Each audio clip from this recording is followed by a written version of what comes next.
اور جناب عمر فاروق رضی اللہ تعالیٰ عنہ عید کی نماز پڑھانے گئے. عید کی نماز عمر خطبہ عید دینے گئے.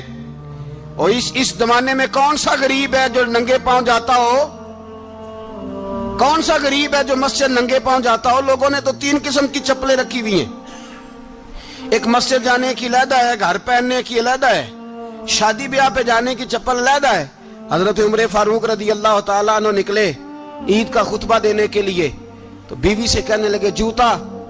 اس نے کہا صاحب اتنی دفعہ ٹوٹا ہے, اب گانٹھا نہیں جا سکتا, اتنی دفعہ ٹوٹا ہے کہ اب دوبارہ پیمند نہیں لگ سکتے.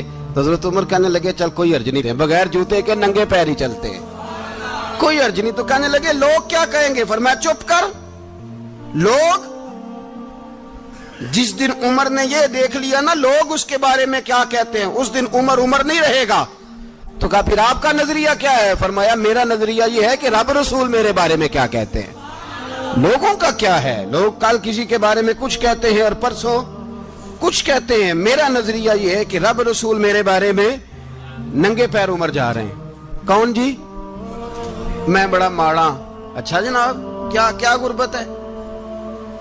10 قسم کے جوڑے لٹکے ہوئے ہیں کمرے میں, اور پہننے کی فرصت نہیں. سویرے کیا پہننا ہے, شام کیا پہننا ہے, 15 سوٹ کٹھے استری ہو کے لانڈری والا بھیج رہا ہے, اور تو غریب ہے.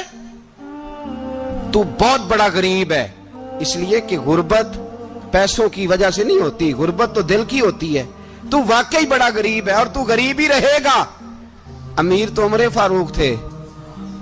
فاروق تھے جو ننگے پاؤں چلے گئے عید کی نماز پڑھانے. تو رستے میں جو ملا کہنے لگا عمر جوتا تو پہن لو. فرمایا تمہیں عمر کا جوتا نہ پہننے کا نقص تو نظر آیا ہے, کوئی حرج نہیں. اگر عمر کو کبھی بتانا ہوا تو وہ والا نقص بتانا جو عمر کی سیرت میں پیدا ہو, کردار میں پیدا ہو, وہ والا نقص بتانا. یہ چھوڑو جوتے آتے جاتے رہتے. ننگے پاؤں گئے, پاؤں دھوئے, نماز پڑھائی, لوٹ آئے.